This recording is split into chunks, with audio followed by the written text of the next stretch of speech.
Folks, this is the Hardline, according to Stonefruit, with my partner in crime, Mark French. How are you this fine afternoon? Hello, everybody, and I'm great, B. Thank you. Trying to beat that Texas heat? Oh man, it is hot already. Preposterously hot. Not And it's not even May. even May.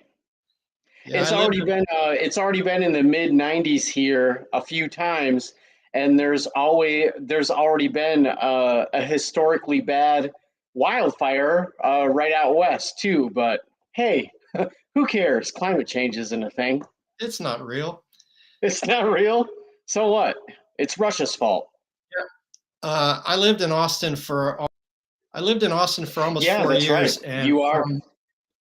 Mhm. from April to October, there's no reason to be outside unless you're heading towards a swimming hole. It's being from Detroit, it's the opposite of up north. Like here, when it's nearing 100 degrees from, like you said, Easter until after Halloween, Yeah, you go out in the middle of the day and it's 105 or 106.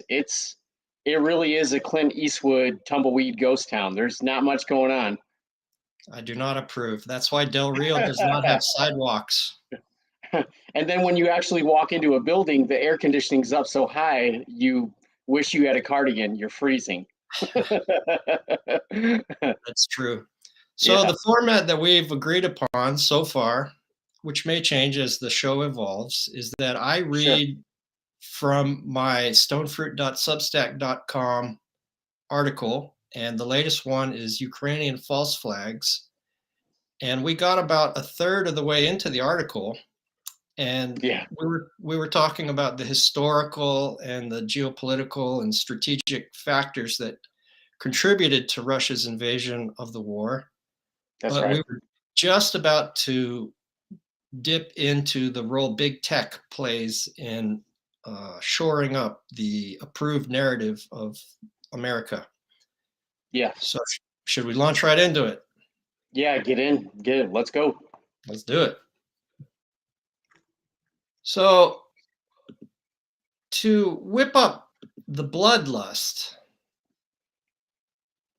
required by the neocons in the Biden administration, Facebook had to some of their user rules in ways that mitigated against actually expounding upon the strategic, geopolitical, and historical themes that we talked about. Yeah.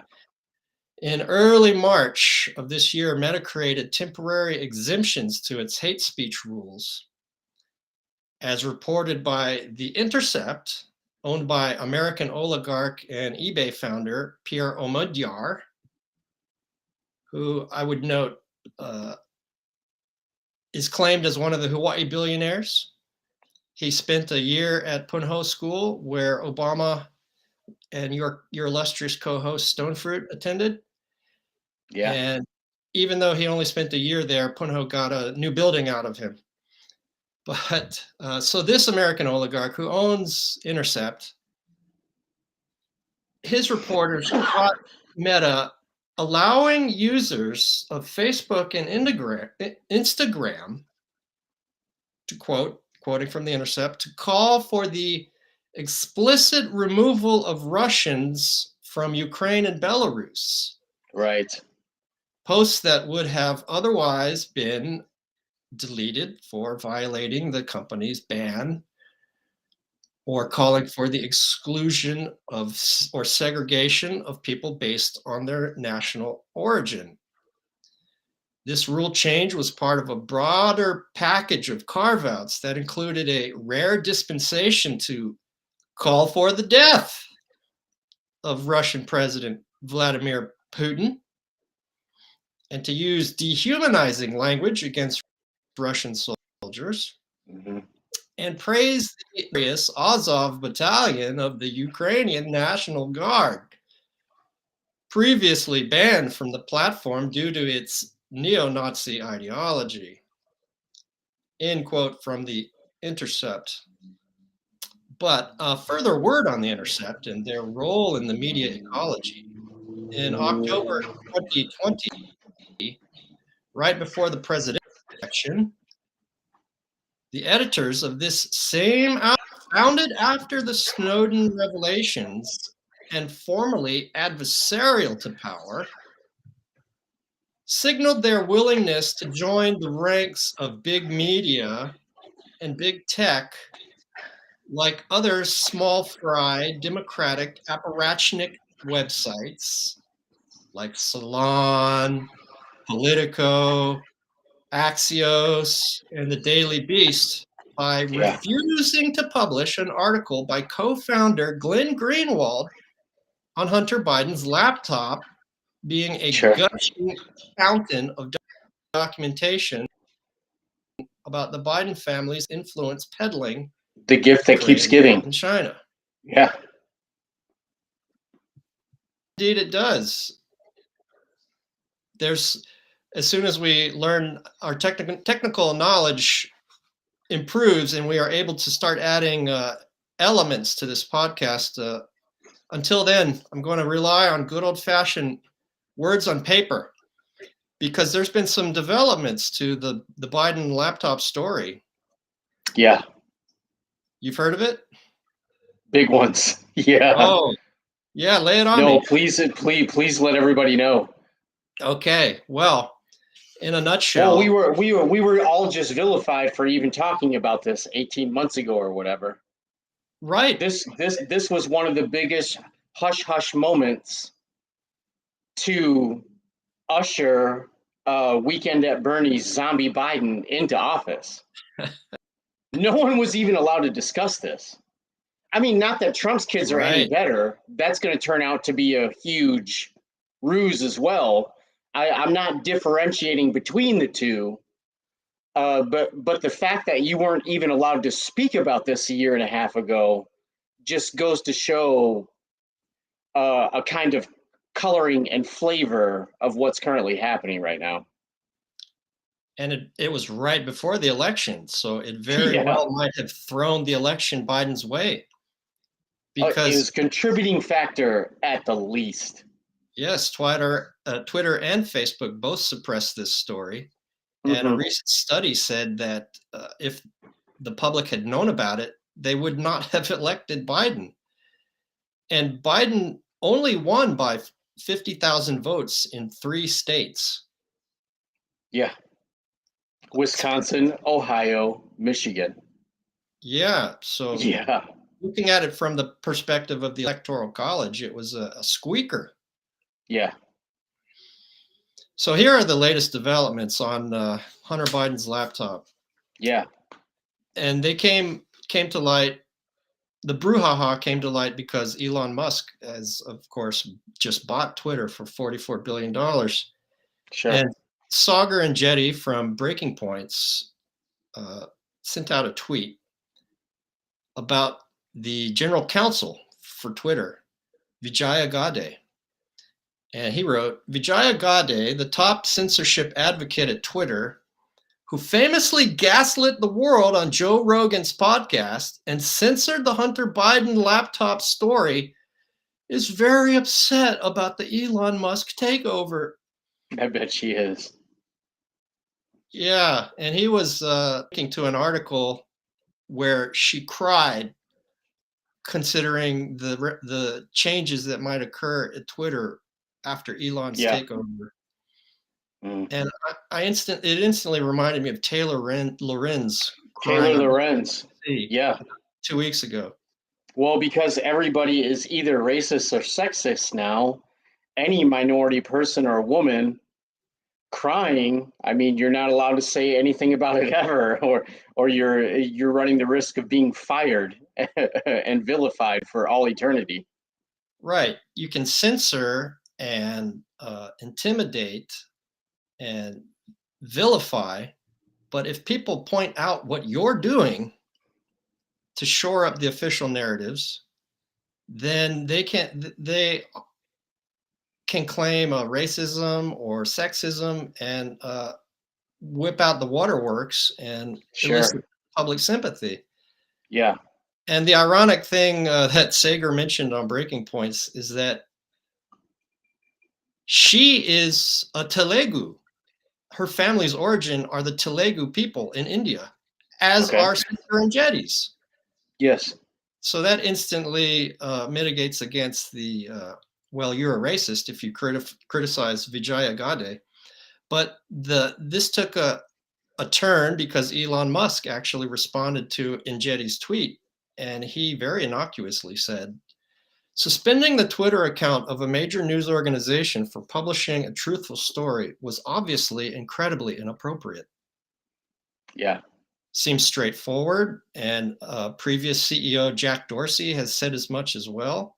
So that in a way, it's already a official Twitter policy Sure. that they regret that incident.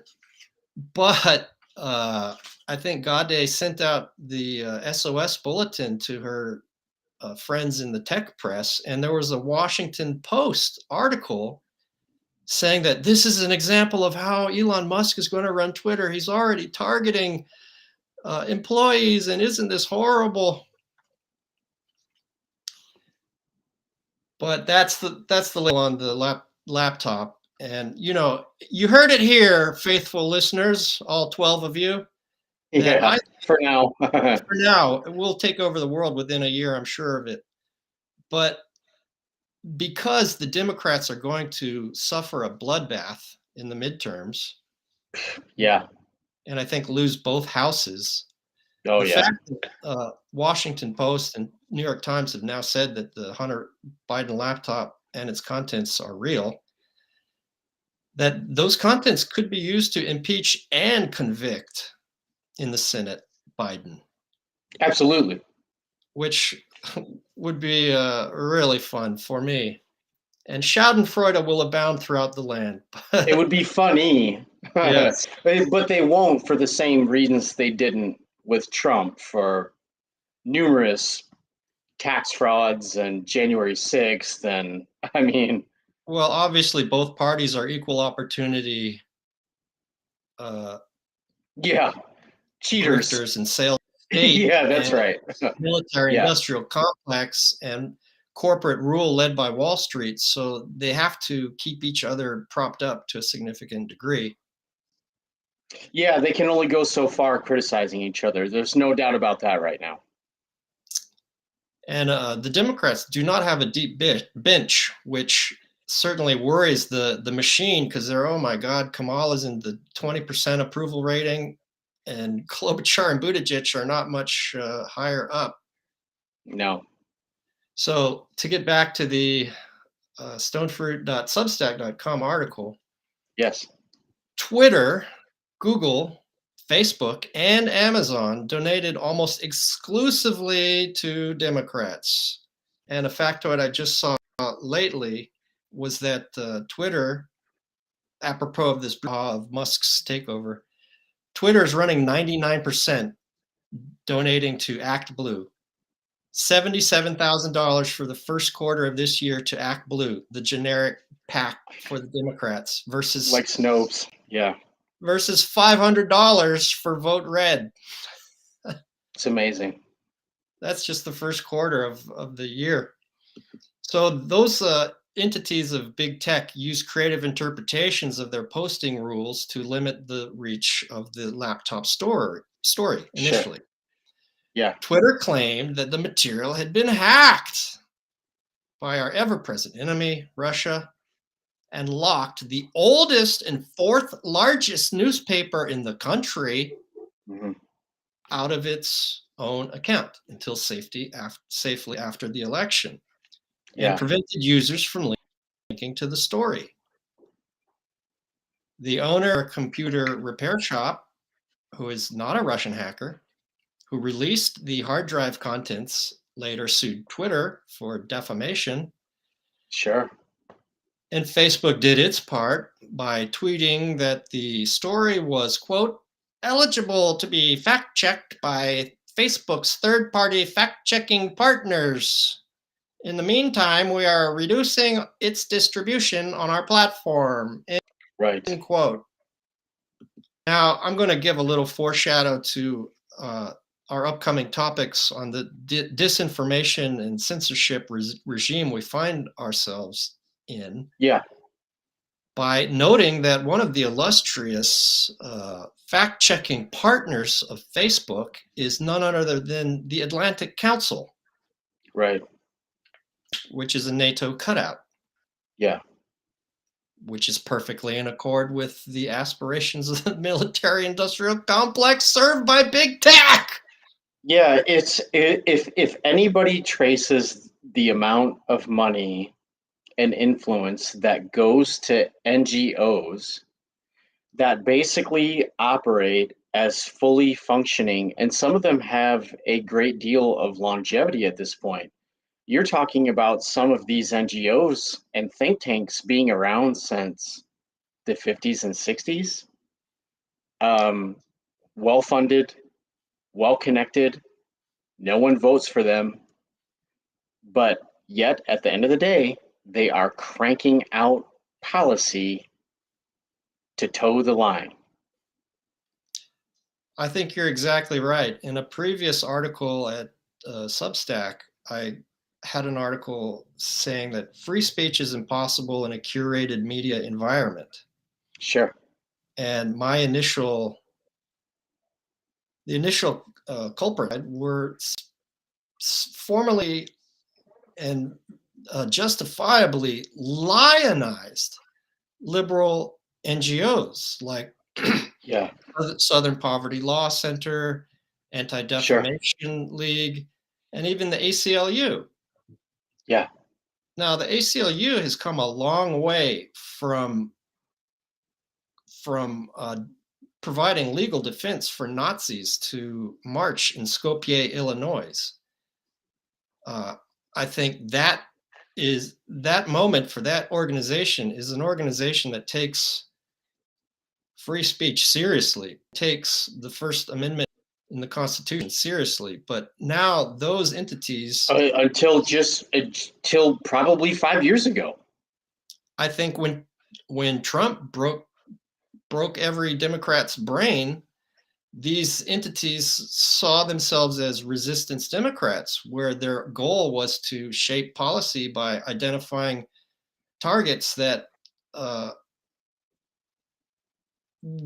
could conceivably, in some imaginative universe, be allied with Trump, or that were just renegades against the neoliberal military complex, Wall Street, in our politics. And Sure.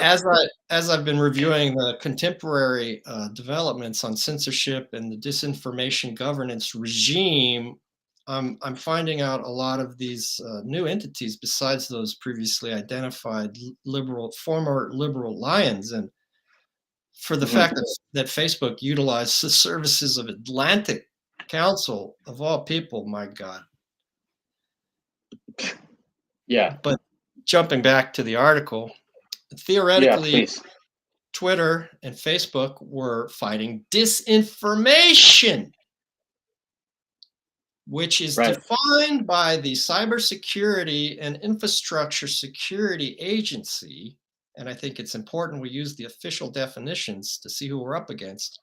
As, Yeah. quote, deliberately created to mislead, harm, or manipulate a person, social group, organization, or country, end quote.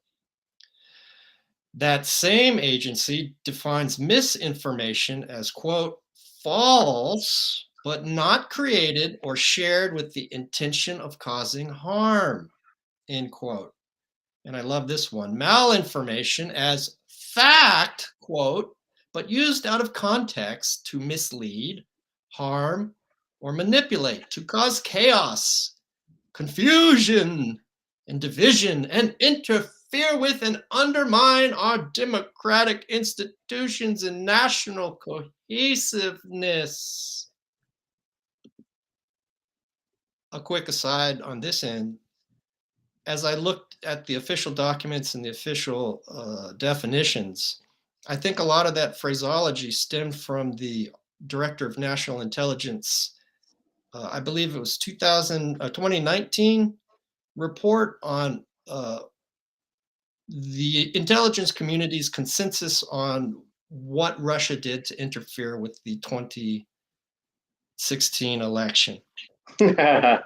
Yeah, that was a classic, an Yeah, instant classic. and that gave us 4 years of, well, that was the report of 4 years of Russiagate, which has turned out to be all completely con- uh, shown to be horseshit that it is.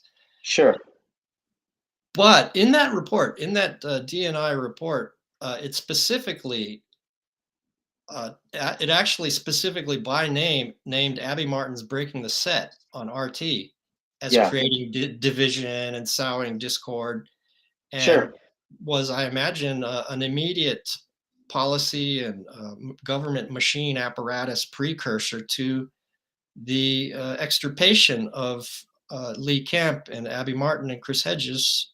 Well, you sure. and U2, RT as a whole from YouTube.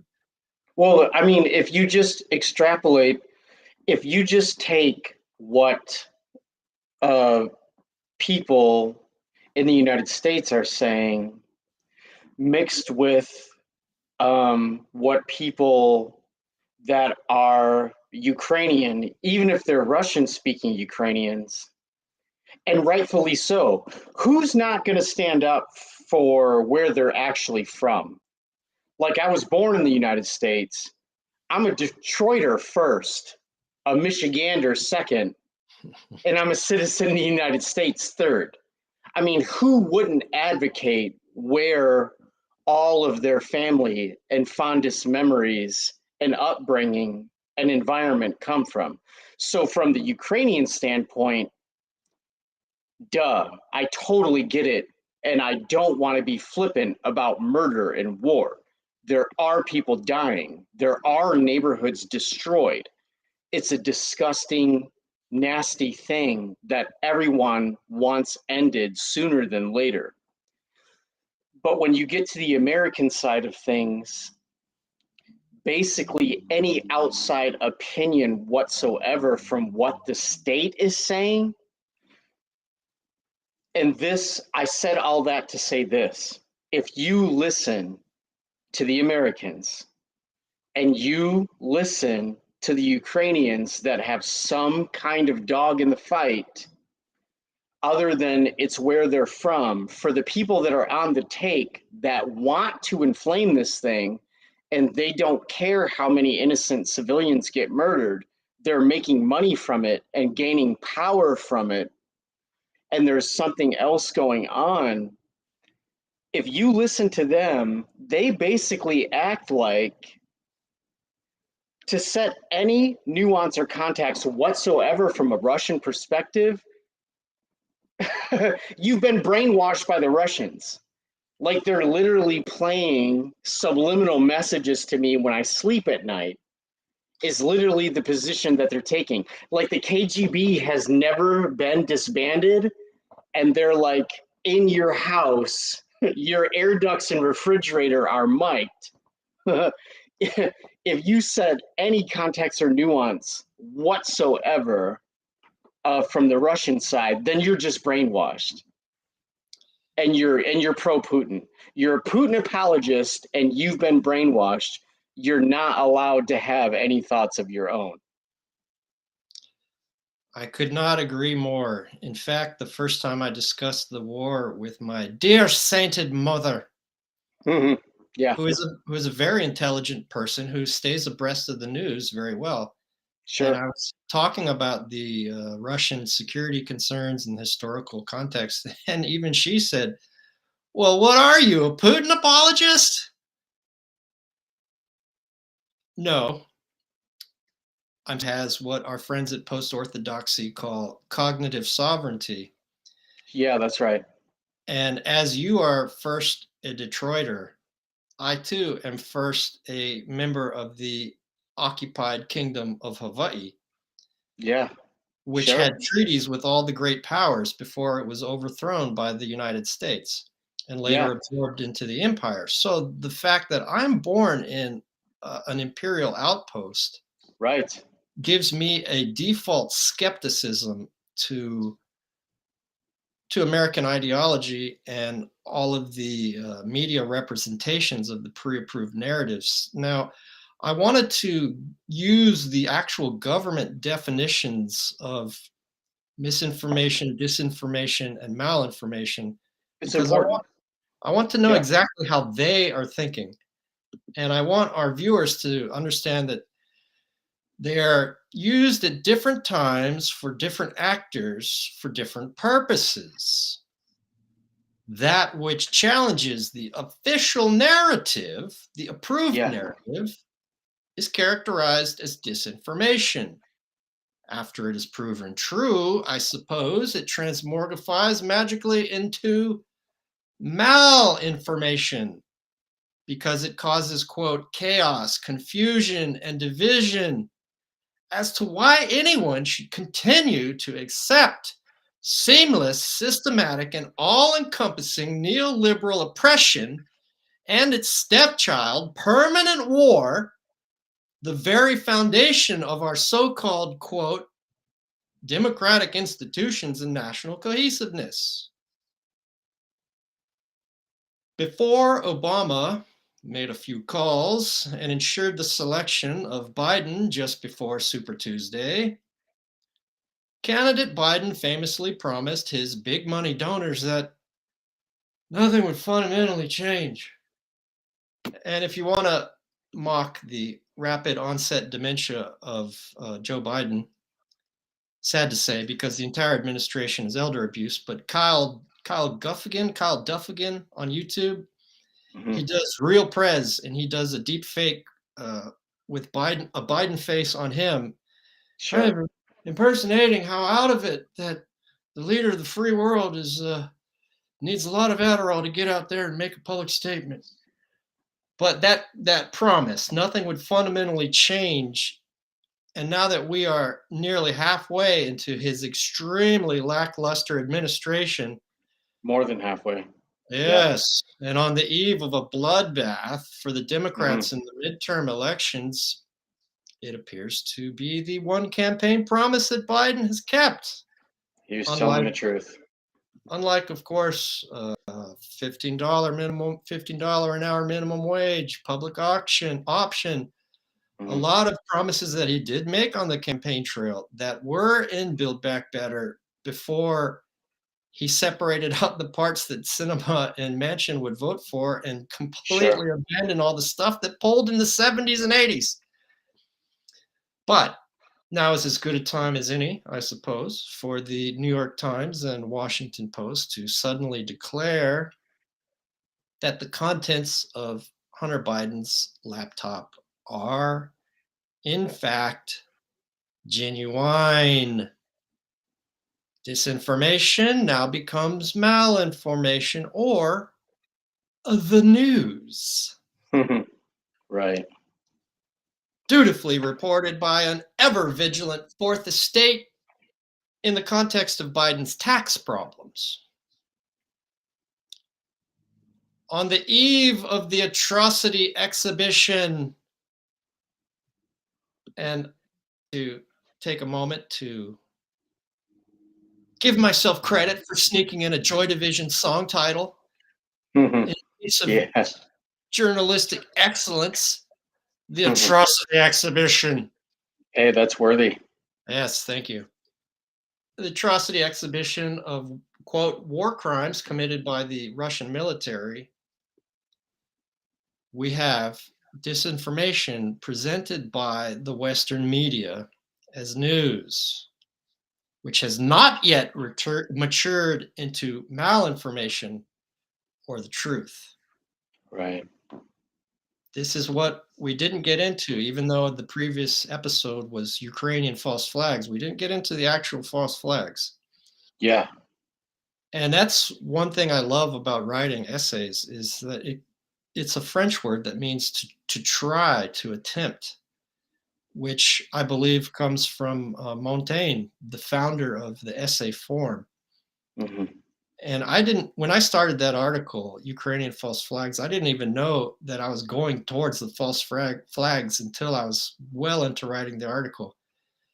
And I hadn't even bothered to look as to whether these alleged Russian war crimes were real or not. Sure. So my default assumption was that it's bullshit, but I hadn't looked at it at all.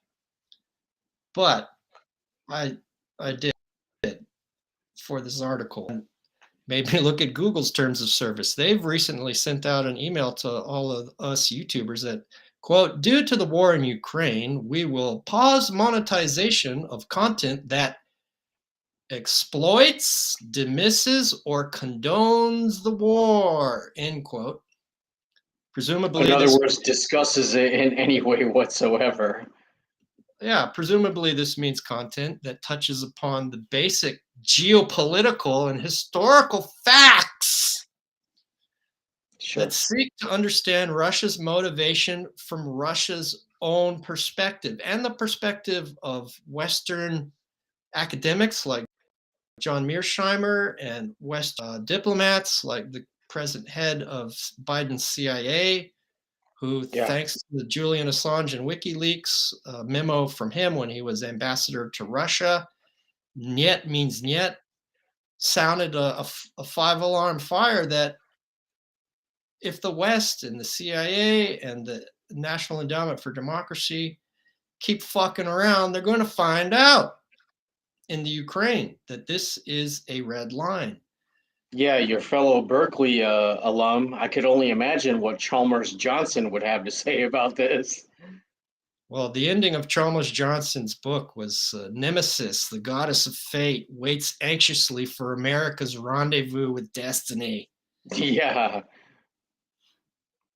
But so I think one would be very hard pressed to see how the legacy Blue MAGA media's incessant war porn does not exploit the war.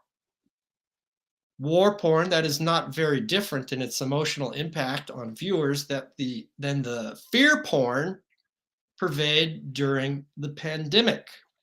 We slipped very easily from pandemic to war, and Google admonished its content creators on YouTube that quote, this buzz includes but is not limited to claims that imply victims are responsible for their own tragedy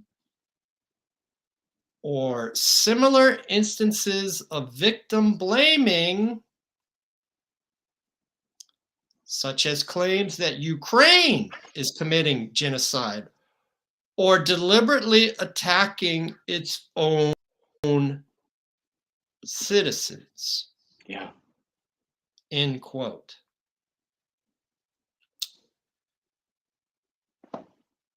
That, of course, immediately disallows any discussion of the 14,000 plus Ukrainian citizens that have been murdered by the Nazi Azov battalion. Right.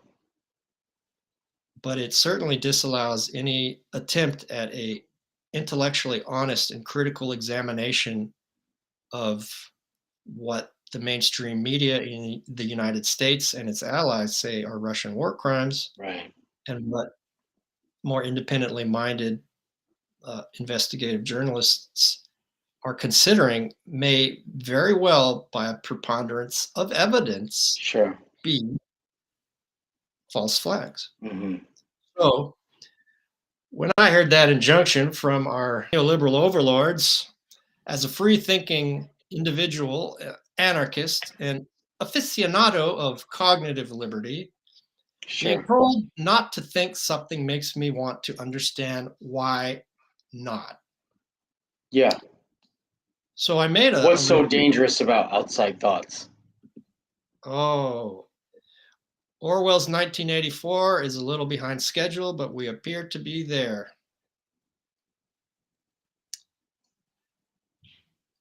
And these crimes, these alleged Russian war crimes that the Western media is telling us are perpetrated by the Russian military, why not have a closer look if we value free thought and media clarity? On March 16th, an alleged airstrike on the academic regional drama theater in Mariupol allegedly killed 300 people. Now, the least amount of effort into looking at the claims, because I looked at three individual potential false flags. And I didn't even know that this was in Donetsk, because that's how little I was paying attention to the individual granular quote unquote Russian war crimes. And so this one, I just grabbed a quote from Max Blumenthal, and he Well, wrote, I mean, to take it even further before you read on yes, Blumenthal's quote, this is neighborhood specific and building specific. So this is a specific neighborhood that Azov had already been in control in for quite some time. And it was a building that they had been using as a munitions depot for quite some time. So it's no different than if you bomb a boat that's carrying a bunch of bombs. Like if you if you if a bomb period, regardless of who sets it off or drops it, goes off on a boat or in a car or a building or a neighborhood that's holding a lot of other weapons on site, there's a extreme likelihood that that thing is going to get lit up pretty good. bombs on a ship, Right. When has that happened before? munitions on a ship. Right. Hmm. When Haven't has heard that that ever one. happened before? Sure. Perhaps you're referring to the Lusitania? It's happened before. The Lusitania, which dragged America into the UK side in World War I, that Lusitania? Yeah. And there is some evidence that Dutch intelligence and others alerted America to the fact that Japan was moving towards Pearl Harbor. Yeah. That one I haven't looked into as deeply as the one that's really, really obvious, the Gulf of Tonkin incident, Yeah. McNamara's fake incident. when even LBJ was quoted on the internal White House recording system that Nixon inherited that got him into a wee bit of trouble. Yeah. LBJ was quoted saying, "We might be bombing whales for all I know." The He Gulf of wasn't lying. the Gulf of Tonkin incident was known at the highest levels of the national security state and military industrial complex to be a lie that got America into the Vietnam War at Yeah. a much, much, much higher level of involvement and a longer duration. That's right. And the Gulf War 1.0, George H.W. Bush's Iraq War, Ambassador April Glaspie said, Colin Powell was one of the most respected military professionals in American history until his weapons of mass destruction speech on national TV. right, Gulf War One in 92, 93, Bush Senior's war, Yeah, that had the incubator babies that's that right. that that Iraqi soldiers were throwing babies out of Kuwaiti incubators. When the little girl that was giving that testimony in Congress was the daughter of the Kuwaiti ambassador, That's right. That and was coached up by a New York advertising firm yeah, 2 weeks prior. Hill and Knowlton are one of the big advertising firms of the day. Yeah, Yeah, and then as you alluded to, it was Colin Powell's performance at the UN with his vial of anthrax, and George Tenet, yeah, CIA right. director, sitting behind him, Yeah, saying that there were WMD in Iraq that led America into Gulf War 2.0. So that is just a brief survey of all the lies that have led us into major wars. And this is just a proxy war for America's military complex. But it's an information war. And since they've done it in the past, why would we not take seriously the possibility that there is an information war for the American public's opinion now? And you're very right to say that this alleged airstrike on the Mariupol Drama Theater was a specific building in a specific place. yes, And because it was See, because I was not studying at that time the granularity of these individual allegations, all I was heard was drama theater. But when I learned that 2 of the 3 war crimes that we're going to discuss were committed in Donetsk, in the Donbass, where the Azovs have already killed 14,000 people, I thought, well, of course that bears further mentioning. And I'll finish up the Blumenthal quote, but then Yeah, let's just do that and talk about some further developments that Blumenthal and his colleague at Red Lines at Grayzone, Anya Parampil, have done a few days ago with sure. Telesur journalist Alejandro Kirk. So Blumenthal a few weeks ago wrote, quote, that local residents in Mariupol had warned 3 days before the March 16 incident that the theater would be the site of a false flag attack launched by the openly neo-Nazi Azov battalion, which controlled the building and the territory around it. Now, a few days ago, previously mentioned Telesur journalist Alejandro Kirk was on with Max Blumenthal and Anya Parampil, Yeah, and he was there, and he was talking to the people before and after, and he noted a few things that give the lie to this Western media's representation of this false flag. That there were numerous vehicles in front of the building before the alleged Russian airstrike.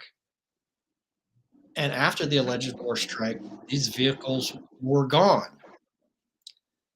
Now, Kirk is a veteran war correspondent and has seen the craters caused by airstrikes, sure.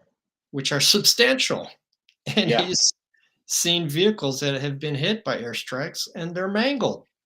yeah, So these vehicles were clearly driven away so they would not be damaged. And Kirk also noticed that the really rudimentary, obvious person on the ground forensic evidence available to the eye was that the explosions came from within the building. yeah, And he further noted that there was an extremely foul odor emanating from the basement, and the Russian soldiers did not want to open it for fear of booby traps. So he hmm, didn't want to speculate on what happened there. But just his additional uh, eyewitness reporting of vehicles being gone, vehicles that were there then being gone, and the explosions emanating from within the building corroborate Blumenthal's original reporting. The Russian speaking citizens of Mariupol knew that this was an Azov structure. sure. And you're alluding to what the Azov have been accused of in other false flags, besides even the ones that we are about to discuss, that Scott Ritter has been pretty vocal of, especially with Richard Medhurst, that the Azov are setting themselves up in hospitals and schools and using civilians as human shields, as they may be doing now in Avastol, the metal works plant in Sure. Mariupol. And when you do that, it's not only a war crime, but very, very unfortunately, it turns it into a legitimate military target. Yeah, And that is absolutely unfortunate because for sure it is the innocent civilians who suffer the most in war. But that's where we're at. So that's a real cursory survey of the Mariupol Drama Theater incident. Now let's progress to on April 1st, 403 bodies were allegedly found after the military evacuated Bucha, a suburb of Kiev, 20 miles northwest of the city, yes. allegedly killed by Russian forces. I want you to keep reading. I have to step away for 1 second because of my dog. I'll still be able to hear you. Okay, great. Yes, the mayor is on video the day the Russians evacuated, saying how happy the town was. Dead bodies littering the streets were not mentioned. The national police advised residents to stay inside as the Ukrainian military was about to conduct a cleansing operation. The first person, a cleansing operation of collaborators. And the first person that mentioned alleged dead bodies said that they had been around for a month, for about as long as the Russians had been occupying the city. And in occupying Bucha, the substantial amount of Russian forces forced the Ukrainian military to keep a very substantial amount of their forces available for the defense of Kiev, which was a decent military strategy by the Russian part because they could, I don't know exact figures, but they were able to use their Russian military forces in Bucha to keep a substantial amount of the Ukrainian military in Kiev instead of on the front where their actual strategic objectives were. Because another one of the lies, the pre-approved narratives that the Western media keeps giving us, the Russians are failing in their strategic objectives to take over all of Ukraine and failing to take Kiev. That was never their strategic objective. No. Well, and aside from that, whenever it's to their advantage, they will clearly show as many bodies as necessary all the way close up as possible if they think it's to their advantage. And all of the images were extremely obscure. And from the few body parts that you could see, they were clearly, the timeline did not match up at all as far as normal decomposition goes. Exactly. The first mentions of the existence of the bodies caught on video on digital media are that they had been lying around for a month, about as long as the Russian forces had been occupying Bucha. But the first display of actual bodies is in a state of month-long decomposition for being in the open air and the temperatures of Bucha for that month. Realistically right. speaking, they would have been very dark, purple to black. They would have been bloated. They would have been on top of puddles of goo as the internal organs in the flesh decomposed, and they Yeah, weren't. They were in a state of several days decomposition at the max. that's right. And the first actual display of these bodies to the Western media was shortly after the Azov battalion entered the city. And I've seen imagery of all of the Western media crowding around a field with maybe a half a dozen bodies, not 403, but you have this gigantic ring of Western media looking at this and then taking the Ukrainian officials at their word. Yeah. And in the article I have on Substack, I've got a link to several Twitters, and one is a detailed timeline of the steps that I've just alluded to in a cursory fashion. So, when I posted this on Facebook, and a friend of mine, this article, no, our first chat, Mark, and she said, "Really, boys? Really?" As to like, do you really think that there's Ukrainian false flags? And she is an intelligent woman who Sure. Of follows course. the news closely and Yeah. is one of the most vocal supporters of Palestine among all of my friends. So she knows that imperial destruction of weaker people happens. Yeah, And when I saw her comment, I was, "Ah, man, I only did a survey of these 3, false flags. Maybe I should really, sure. really just prove 1, and then say, 'Here, friend, here's Facebook friend, look, here's the evidence.'" But I thought, "No, I think for your and I general purposes, a quick look at 3 is sufficient because it just needs to undergird a broader default suspicion of Yeah. Western narratives in big media, accompanied, buttressed by big tech, I'm not especially." even sure if you could call it suspicion at this point. I mean, modern statecraft has been being used for quite some time by every single sophisticated nation state on the planet. Everybody already knows what everyone else is doing. So the idea that the most sophisticated tactics possible aren't being used by everyone all the time is just naive and preposterous. Of course, it's happening on both sides. It's our individual responsibilities to take it all in and sift through it looking for the diamonds and then make our own decision.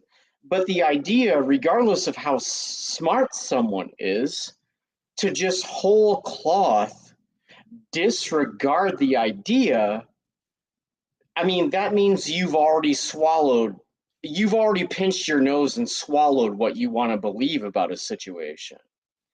I'm not saying that I agree with everything that's happening.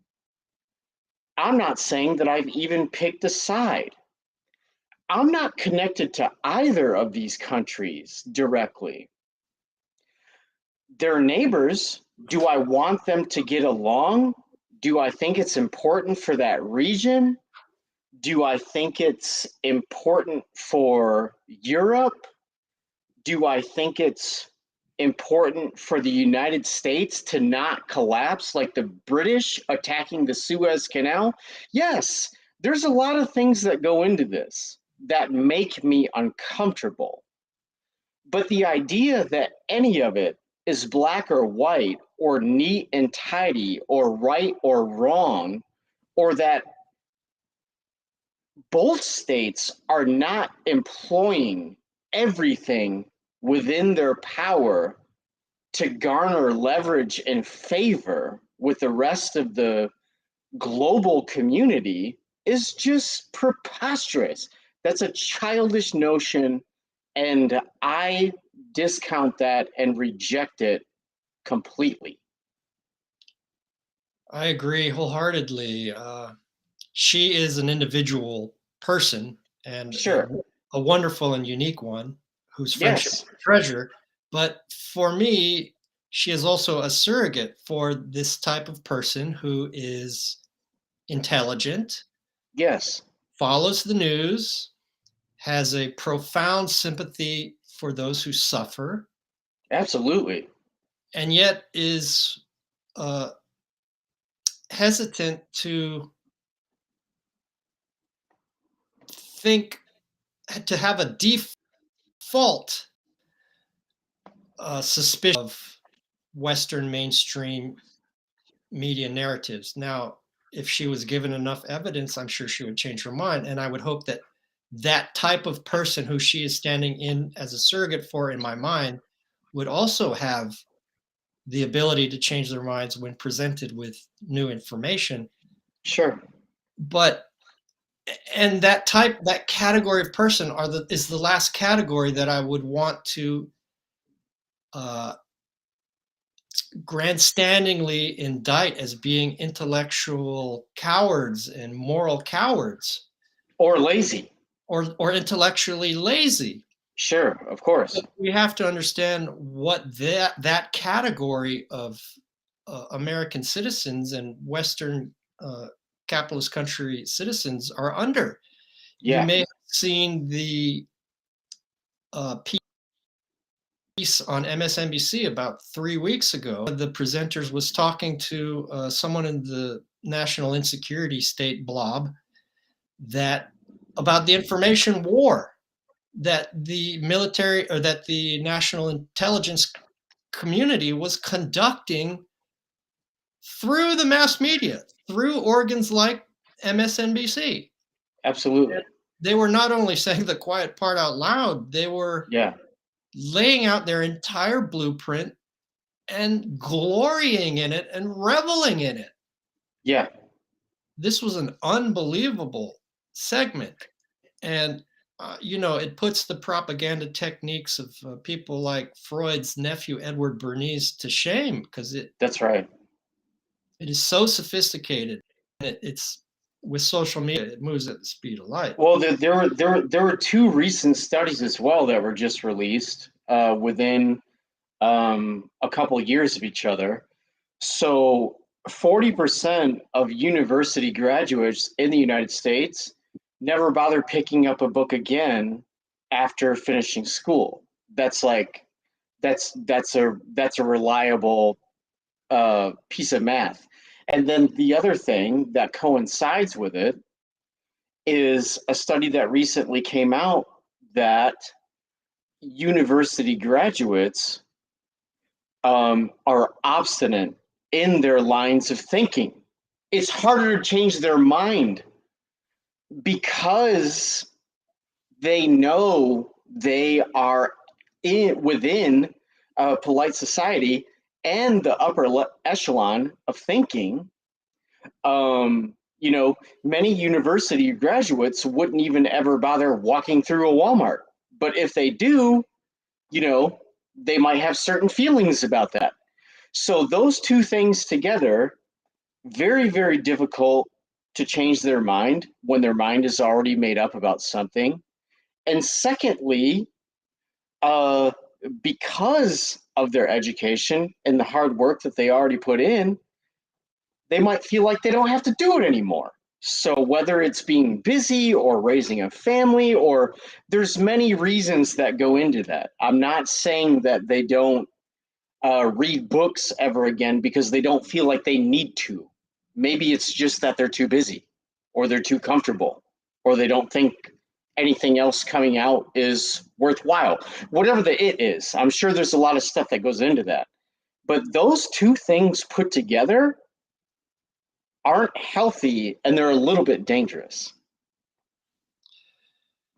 Yes, since the Democrats have completely disavowed their former base, labor, Yes. in favor of the suburban, most often white, professional managerial class with advanced degrees, these are the people who are most supportive of the disgovernance regime being perpetrated upon us by the government, big media, and big tech. And I think their advanced degrees and their relative comfort within the existing system gives to the system that makes it hard for Yeah. them to entertain the possibility that the ideology may be false and demonstrably false and designed for purposes of Western oligarchs and American oligarchs, complete odds, certainly with labor, and even in the long run with them in the middle class and upper middle class. Absolutely. So, hopping back to the article, massacre, and to talk about what Twitter's been doing, former UN weapons inspector Scott Ritter issued a tweet a few weeks ago contradicting the official narrative about Bucha, implying that it could have been a false flag. And I think his Twitter, and this is where we hope to increase our technical skills and bring in elements as soon as possible, but his exact Twitter, paraphrase of his tweet was that the Bucha massacre killed more people than America's invasion of Fallujah. Then again, Fallujah wasn't the flag, or something to that effect. I don't even think he went past that boundary of saying overtly it was a false flag, but he definitely implied it. And Sure. Ritter got banned from Twitter permanently for quote Yeah. violating for an odd reason. But this is how big tech is just going to start using theirs to get rid of dissidents. And what they cited was quote violating rules against harassment and abuse. Yeah. Which is odd. Who is he harassing and abusing? Well, there's already footage of Joe Biden excoriating and admonishing Ritter when he was just telling the truth about heading up the intelligence to invite people to weapons inspectors to Iraq.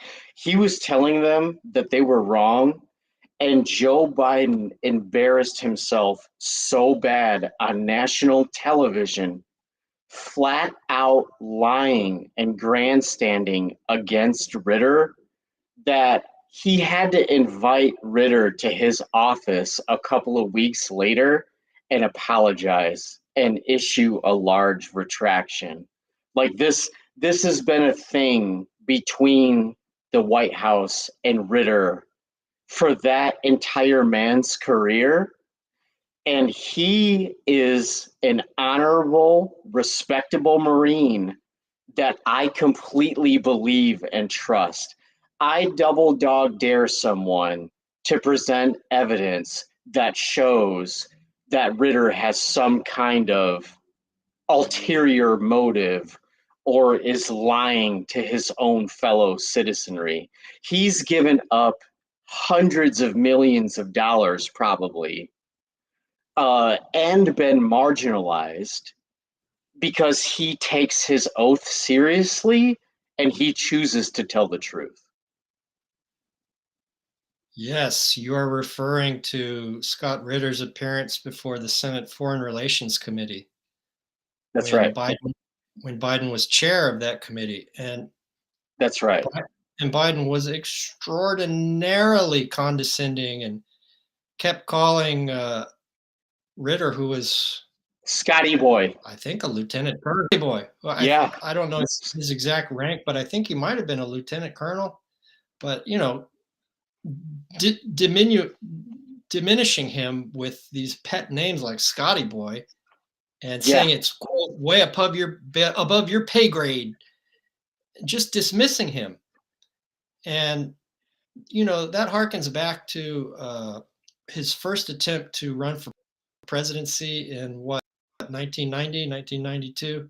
Thrown out He's in a done it few weeks 4 or 5 times. Yeah. because he stole Neil Kinnock's stump speech from the Labour Party in the UK. So he's a known terminal liar. Oh, yeah, and he lied about getting arrested with Nelson Mandela, marching on some anti-apartheid march. He's got a blatant lies in his. Just like Trump, more than half of his university career is completely fake.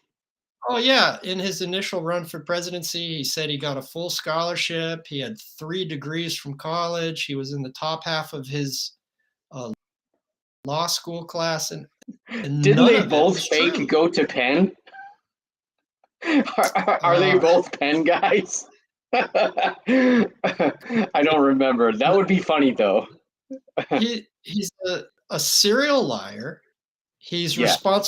integrally responsible for some of the worst legislation years, like the Yeah. crime bill, the Telecommunications Act, the repeal of Glass-Steagall, and numerous other bills. And he was integrally responsible for NATO's pulverization of the former Yugoslavia, It's responsible for embarrassing. Gold 2.0, and yet Dinner with Bernie, or Dinner with Who? What's that movie with the dead guy?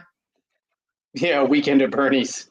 Weekend at Bernie's. And yet Yeah. Obama and the Democratic machine could do no Right. better give us a weekend at Bernie's with this. Well, weekend at Cuban Bernie's with camera. Hillary Clinton on one side and Barack Obama on the other side would be really. I mean, that would be the White House's iteration of what's happening right now. It's weekend at Bernie's with Biden, with zombie meth Biden in the middle, with Hillary Clinton and Barack Obama underneath each one of his armpits. It's really embarrassing. I mean, it's grown comical. Here's something I thought of today. If Congress impeaches and convicts Joe Biden over the contents of Hunter Biden's laptop, and the Democrats have no bench, but Right. Michelle Obama's favorables remain very high. Oh, So wow. if she runs, she would win. So I think I this don't might think be a so. case where Obama says, Joe, this might be time for you to retire. You've Yeah. had a good run, and we won't criminally convict. At this point, Ron DeSantis in Florida would literally mop the floor with Michelle Obama. Like the rest of the country, California and the Pacific Northwest and New York are not enough. You're not getting back Wisconsin, Pennsylvania, Michigan, and Ohio. You're not. It's over. Like, people have had the Clintons and Obamas up to their eyeballs. The cat is out of the bag. If the Democrats just keep placating to multimillionaires, it's over. Ron DeSantis, I believe, in the deepest core of fiber of my being, would completely embarrass Michelle Obama. Oprah, The Rock, which is actually Republican, he can change over to a Democrat. Like, you can run whoever you want to. You could have Matthew McConaughey become a fake Democrat. It's not going to matter. Like, people, the cat's out of the bag. The Obama Clinton thing is over with. It's over. Huh. I certainly understand why the Rust Belt wouldn't want another Clinton, and the former industrial centers wouldn't want another Clinton. But Yeah. I wonder if Michelle Obama's high favorables might make Michelle versus DeSantis a fun race to watch. It would be up to the cities. I don't think the Democrats can even come together enough to. All the rich ones would do it. All the rich Democrats in the urban areas. So you're going to be able to get Detroit. You're going to be able to get Milwaukee. You'll be able to get Cleveland. Columbus, no way. You'll be able to get some of Philly, like Williamstown or whatever. I don't even know if you could get all of it. Like, it's just it's too fractured. That's the thing about working class people, regardless of what color they are or where they go to church. They're sick of getting played. They've heard all this before. They're just not going to show up. That's why the Democrats won't win. Like, they just won't show up. The poor and working people won't show up. The university graduates can come out all they want. The poor and working people aren't going to bother taking off work that day. They already know it's not worth it.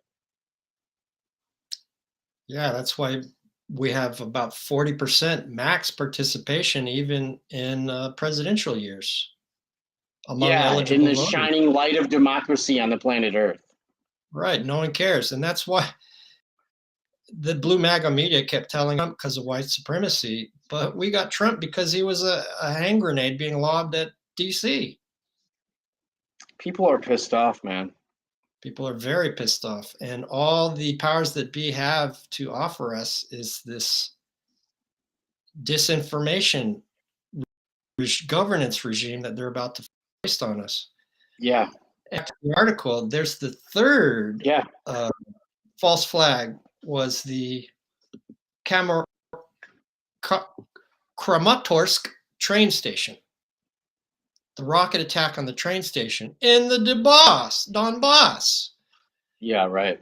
Killing and injuring 100. Well, serial numbers on the Tochka U missile fragment indicate that it was from Ukrainian stockpiles and fired by the 19th Ukrainian Missile Brigade deployed near Dobropoli, 45 kilometers from Kramatorsk. Russia deactivated their missiles in 2019. Now, first place I go to get the Russian perspective is the Russian government or the Russian military. And then I cross-check it, especially with foreign sources like Telesur in the previous one. And to the best of my knowledge, it was an Italian journalist that found the serial numbers that tied those Tochka U rockets to Ukraine. Now, Sure. we can't look to formally reliable English language news authorities from major allies of the United States because they are going the same information war diet. Yeah. So I don't think that Italian journalist came from RAI.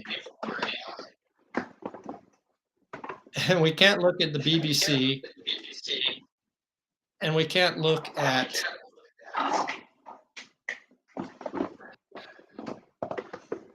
any of those sources, but starting to get reverb. As best as I can piece it together, the final decisive battle of Ukraine is underway in the port city of Mariupol, where more than 1,000 Ukrainian Marines have surrendered and over 100 officers. So the Azov battalion appear to have been given the option of fulfilling their promise to die fighting. They refused numerous surrender offers and are holed up in the previously mentioned Avastol Iron and Steel Works, one of Europe's That's right. largest metallurgical plants. Yeah. So presumably they'll all be captured and destroyed or destroyed. So it looks like they're just waiting because there are apparently 8 stories of structures underneath the steel plant that Right. including hospitals that serve strategic location for the Cold War, Yeah. and that they have the ability to stay there for months if need be with their civilian human shield. Food and water Russia, will turn out to be a thing. Yeah. Right. and Russia, I think it was Putin himself who said that they are going to put down Avastol so tightly that not even a fly can enter. And that's all they need to do, and is wait them out. And I thought, Mark, that it would stop there, that they had secured the Donbass, and that autonomy, or perhaps even independence, but perhaps autonomy within a new confederation style Ukraine for the Donbass, and recognition that coming back, that it is Russian, and that Odessa having some type of autonomous role in a confederation Ukraine would be where they stopped. But to take a little foray into looking at the future and battle plans as they're evolving, they're not stopping at waiting out at Avastol. They're moving into the Trans-Dnieper, which is a region that it's a little bit in Ukraine along the Moldova eastern border, Moldova and Ukraine. Little sliver, but it connects almost immediately as soon as it hits the Black Sea to Odessa. And Russia already has control from Odessa to Crimea. So it appears that Russia may landlock Ukraine as a part of assuming control of the Trans-Dnieper along Moldova. So that has enormous, to cut Ukraine off from the shipping via the Black Sea is an enormous Well, economic. and that's not even their interest. They haven't used any of their advanced weaponry, but as long as the United States and Americans are eventually going to see this in the form of austerity with the exploding national debt. By There are hundreds of billions of dollars getting pushed through Congress and rubber stamped by the White House just to go to General Dynamics and all these weapons contractors. There are so many people getting rich from this. They do not care about Ukraine whatsoever. America is one of the bread baskets of the planet Earth. They do not care about the farming capacity of Ukraine. They do not care about the oil and gas in Ukraine. The United States is actually on par with some of the largest oil and gas producing countries on the entire planet Earth. They are supremely interested in reinflating the fracking bubble and sending liquefied natural gas to Europe by stopping the pipeline that already goes from Russia to Germany and could be operational at any moment.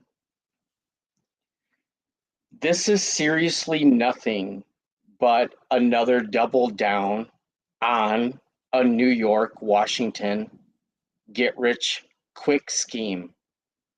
So I know emotions are running high and temperatures are hot, and a lot of people have strong feelings about it. But if you just look at the money of this thing, this is going to turn out to just be another giant scam. Yes, I think that the financial crisis of 2008 was Act One, and this is Act Two of the ritual seppuku being committed by international finance, neoliberal international finance capital led by Wall Street.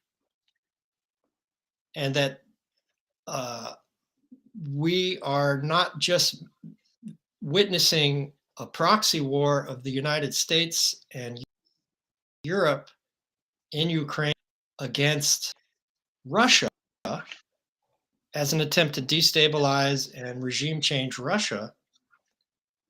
That may be a neocon dream, but that is not the broader macro structural economic or geopolitical reality of what's happening. We are in the second act of international neo-national finance capital doing whatever it thinks it possibly can to resist the rise of Russia, China, and larger the BRICS, and larger the 144 Belt and Road countries. Yeah. And this is a global war on labor being committed by neoliberal finance capital. And Janet Yellen is urging the IMF to issue special drawing rights to America and its allies to fund the war in Ukraine and to provide the global South with food aid to mitigate against the inflation and food insecurity that this war is creating worldwide, with the obligation of the recipient countries to go through yet another round of University of Chicago School of Economics privatization of the commons and Yeah. repressive labor laws and reduction of wages when they have been trying to sell that to the global south and the world since the other 9/11, 1973, when they foisted Right. that on Chile Yeah. with the assassination of Allende. And I think the global south are demonstrating that they are absolutely out of patience with that menu being offered by the West. Yeah. And this is another foreshadow to what I hope we can get into in future is that you look at someone like Russian economist Glaziev, who said that Hmm. it's not only the gold ruble and the petro yuan that it appeared obvious to early examiners of what was going to come about in the wreckage of the war of Russia against Ukraine. Yes. It's quite likely a digital international currency based on the ruble and the yuan and other sovereign currencies of countries that want to participate in it, with a basket of actual concrete tangible commodities like gold and wheat and sugar. And Glaziev's portrayal of the offer to the global south is that they can walk away from World Bank and IMF defaults and debts and just join Yeah. this new arrangement. Sure. And there was a little Well, remarked upon and not study. only can they, at some point, the states that have preposterous amounts of IMF debt, when they were promised growth that could easily repay it without just enriching the oligarchy, without fracturing their entire cultures and societies, that was a lie. That didn't happen. So they're going to go the way of Turkey at some point. People don't realize the IMF is just a tiny little basement windowless office in the bottom of the Pentagon. It's not a real thing. The IMF is just a fake American bank. It's not a real thing. So the people that have agreed to these initial loans, which is just a bunch of zeros on a computer screen to steal all of their stuff and make a few hundred families in their countries really, really rich, whoever has the oil, or in the case of Arbenz, like you said, coffee or peppers or bananas, or we'll steal anything.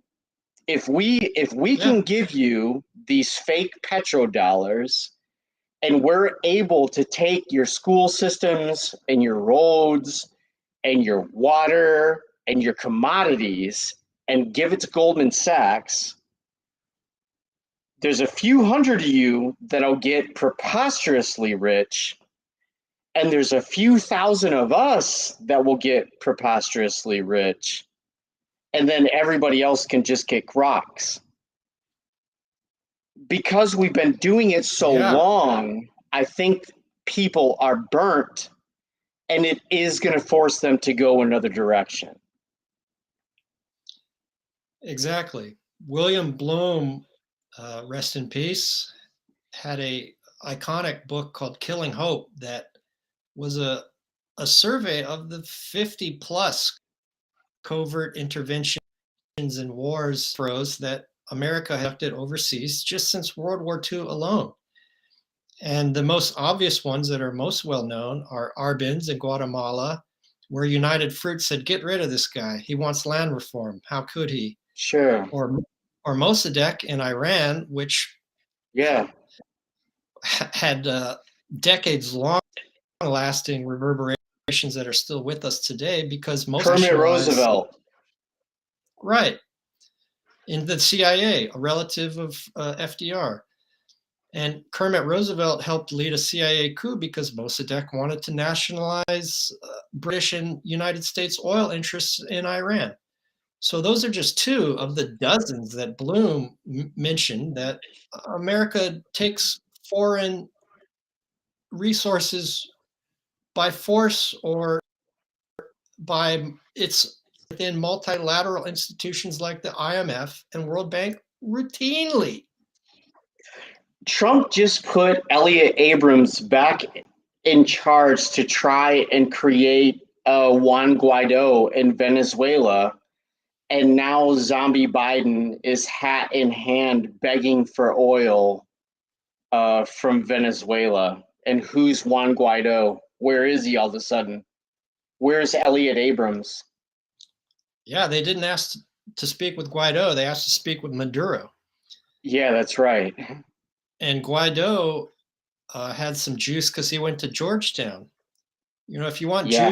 juice in DC, you go to Georgetown, Johns Hopkins, or perhaps NYU or the School of the Harvard. Americas, Fort Bennington.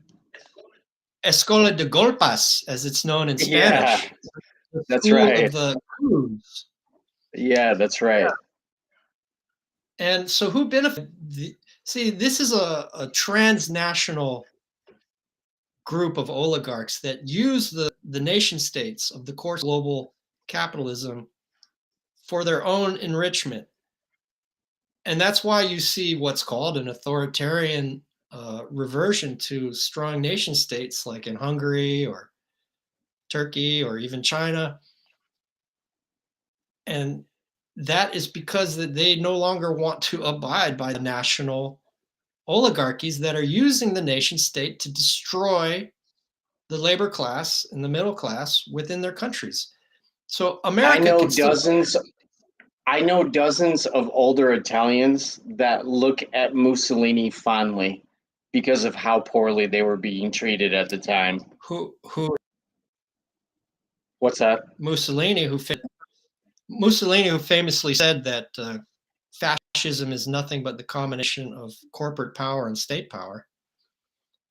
There you go. But there is a study from professors at Princeton and Northwestern that is referred to among the people that I follow, and it points out the basic fact is an oligarchy and a democracy in name only. And a quote from that report that I like very much is that economic elites and organized groups representing business interests have substantial independent impacts on U.S. government, while average and mass-based interest groups have little or no independent influence. Mic drop.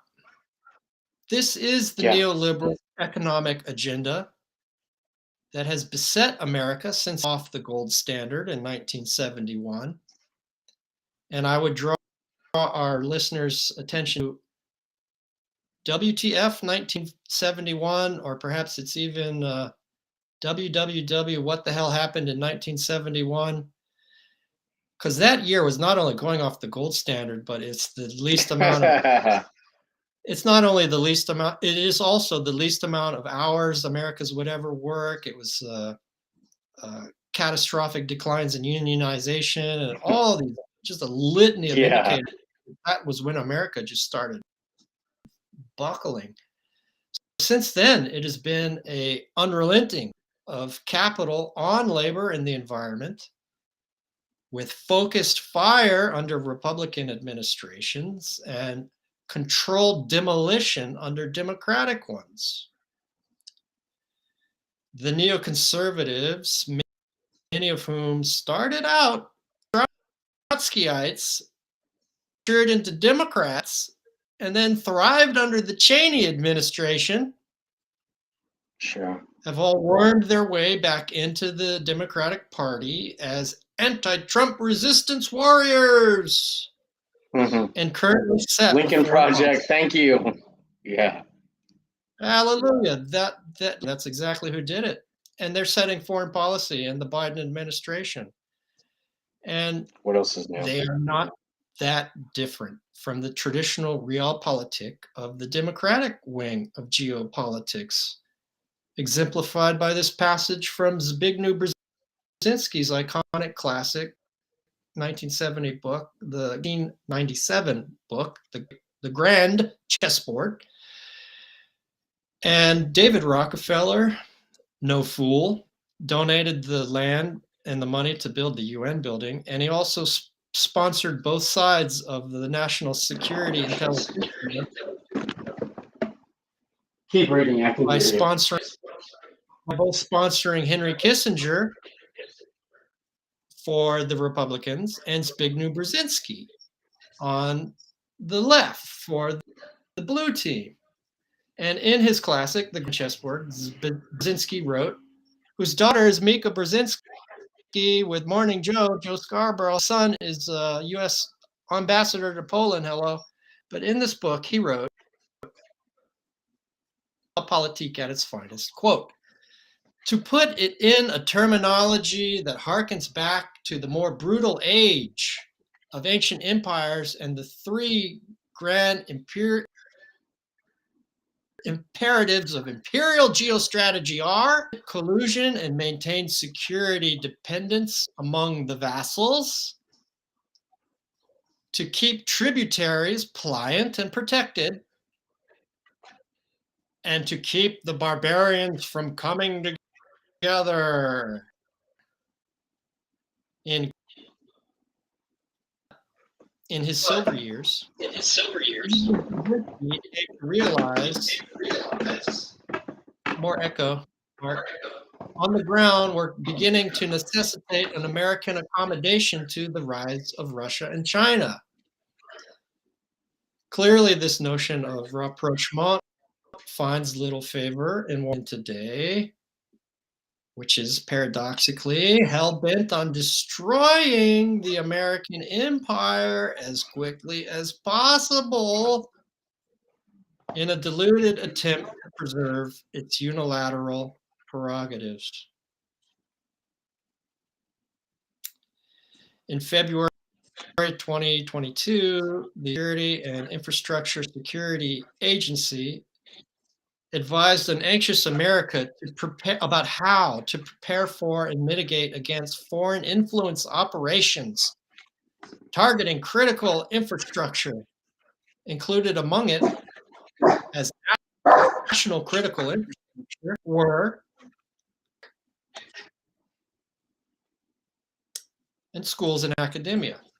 To attack those vital pieces of infrastructure like big tech, which is one of the bulwarks of this disinformation governance regime, we need to understand, quote, malicious actors use influence operations tactics like misinformation, disinformation, and malinformation, or MDM. You know, it's official when they give it an acronym, to shape public opinion, undermine trust, amplify division, and sow discord, end quote.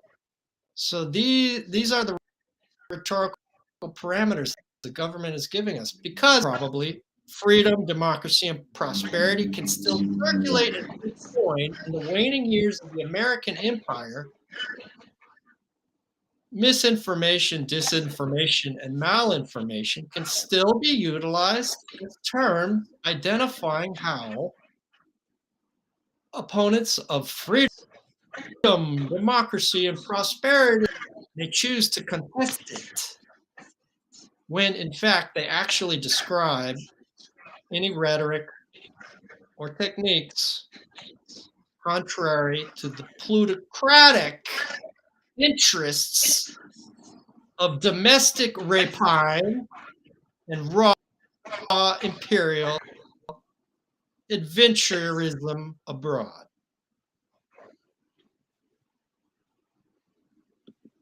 So I think that as the Phoenix program of targeted political assassination abroad in Vietnam became the COINTELPRO program of targeted political assassination of the Black Panther Party, the Young Puerto Rican Lords, and the New Left in the 60s, so too will these terms and rhetorical outlines that were initially laid out to identify foreign threats to America will become terms that the national security state uses against us.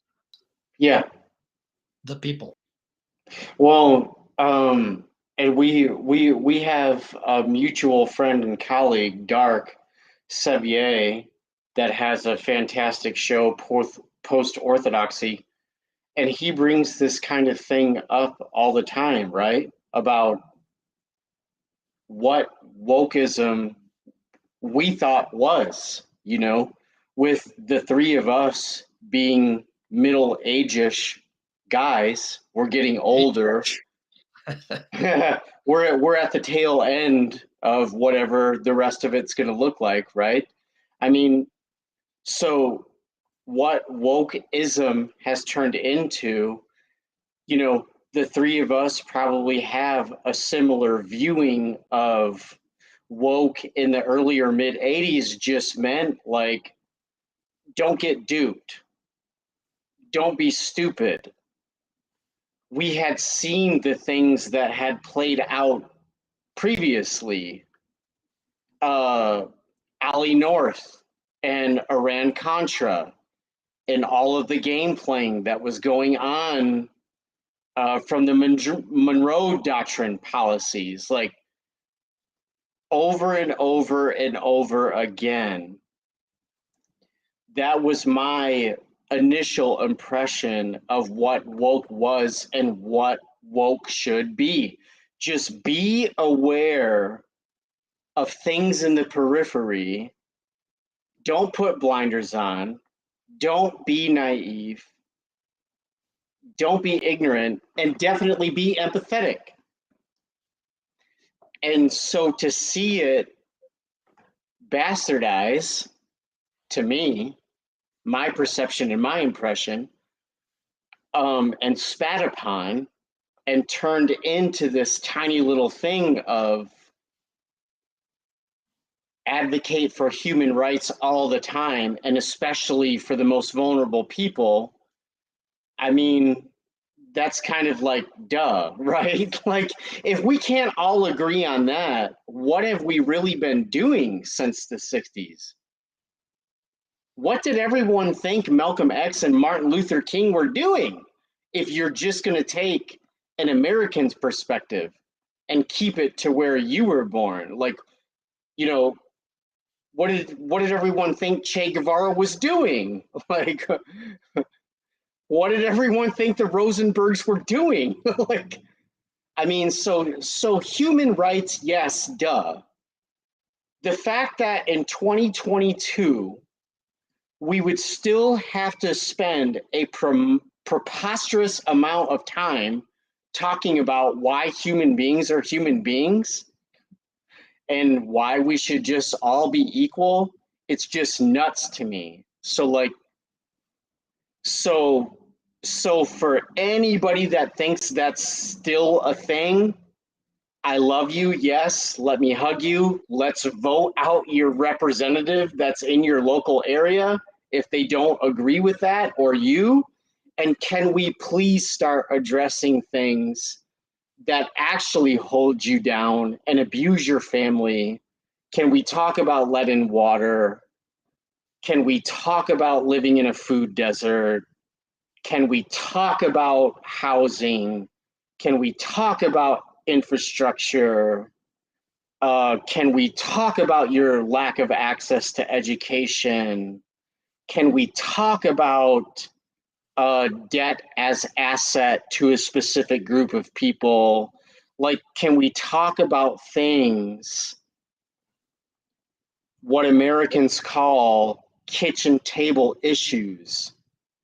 Yes, let's break bread. Like, let's literally sit down at your kitchen tables as equals and start to get into some of this stuff. And the more that we allow ourselves to be obfuscated and gaslighted and confused by this warp speed manufactured consent lying, the more difficult and confusing it's going to make things. Amen, Brother French. Yes, I think MLK, once he started tying the war in Vietnam, military-industrial complex, and poverty to civil rights, he became a target of the state.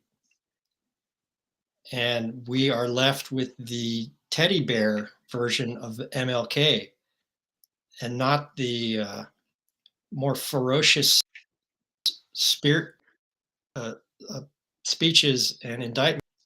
And as he was becoming more radical, after Malcolm X went on the Hodge, he became more moderate.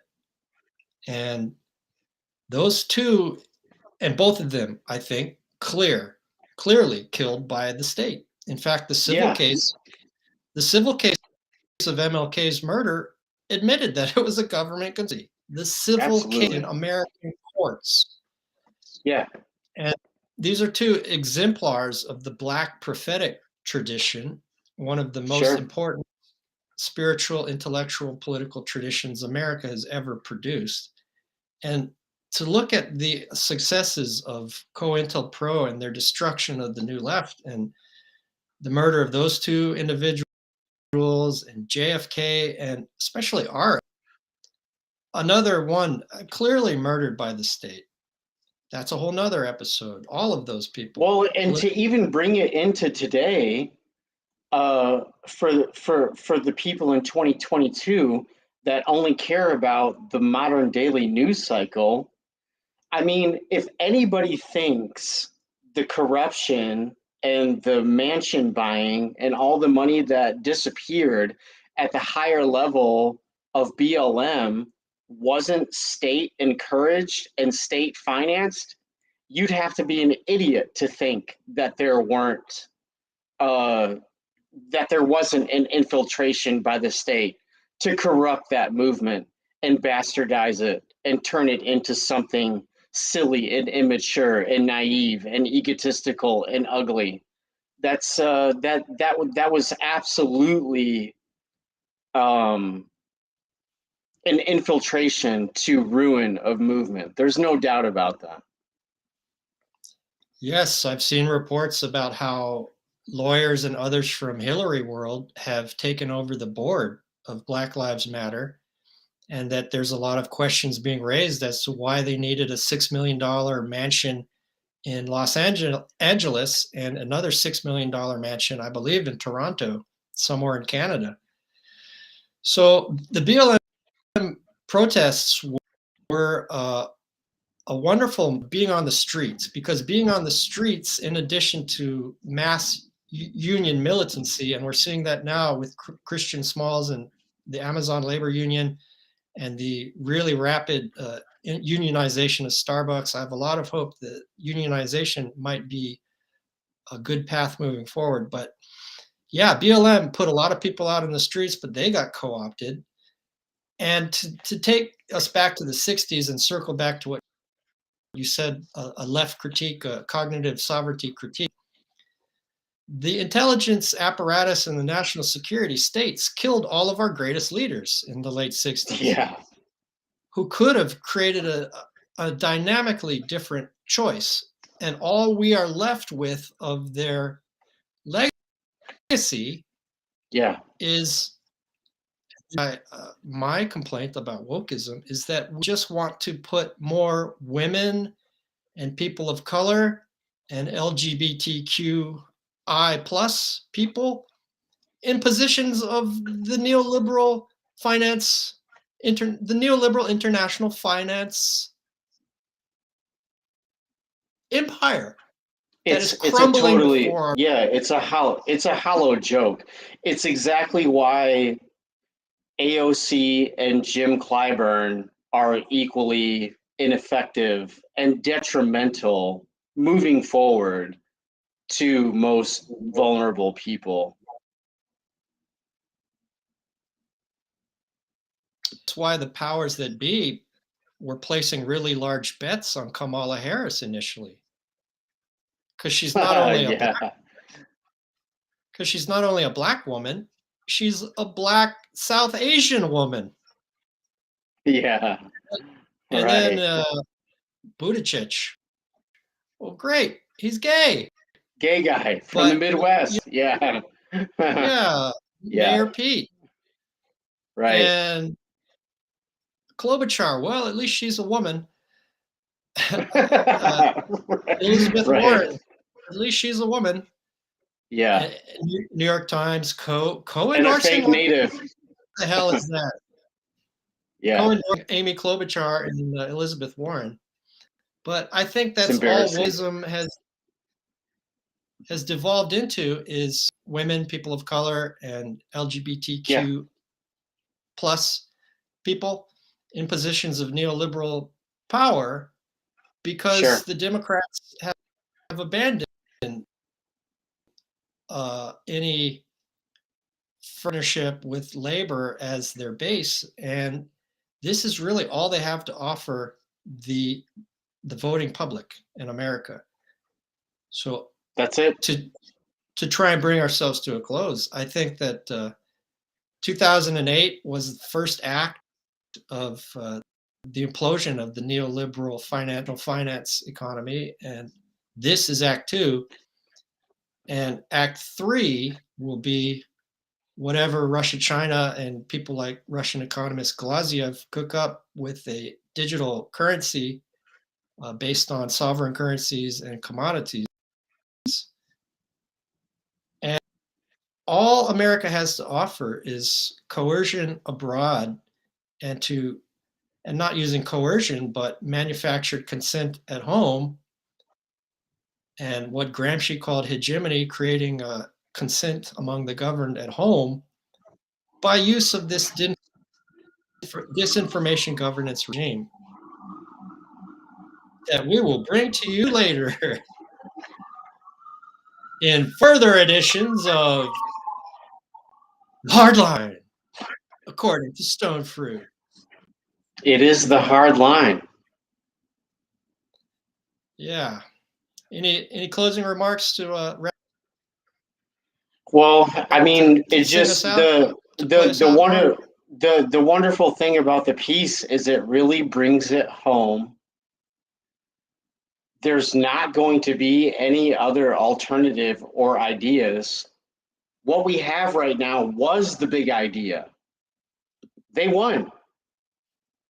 Anybody in New York or Washington that is connected to these firms has any problem with what's happening right now. It's all on purpose. There is going to be no dissent. There's going to be no critique. There's going to be no alternative. There are so many people getting rich, arming Ukrainians, mostly of which are just innocent people actually trying to defend their own home. And there's nothing wrong with that. And I don't want them to be murdered. So for the United States to just look at this as another way to make a quick buck, this is Clinton, Haiti hurricane, disaster capitalism on steroids. This has been going on for 40 years. So the idea that there's going to be any change of course, it's not going to happen. So that's why pieces like yours and conversations like the ones that you're creating matter so much. If this does not make it into the lexicon of the populace and normal people, everyone's just going to get more of the same. And that works for a few people. And hey, good on you. That's cool. You're going to be dead anyway. What do you care? But you can't drink gas and you can't eat money, and we're all going to croak. At some point, do you not want to die with a clear conscience? Because it's blatantly obvious you aren't doing anything good and you aren't making anything better. So all of the well-intentioned people that are paying attention to stuff like this, I think we all need to take a hard look in the mirror. We all need to hold each other accountable, and we all need to just calm down and talk about it in a grown-up, meaningful way, and hopefully we can come together and choose what this is really supposed to look like. Because if it keeps going this way, someone else is going to end up launching a hypersonic nuclear bomb, and then we're all going to look like idiots for committing a slow collective suicide. Amen to that, Mark French. And one thing I want to get into the lexicon is what we're up against. So look at stonefruit.com for what I think I'm going to name the disinformation governance regime based on the disinformation governance board, which Twitter is now calling the Ministry of Truth, Homeland Security. So this has been an episode of The Hardline, according to Stonefruit, with Mark French. Thank you all for watching. Over and out.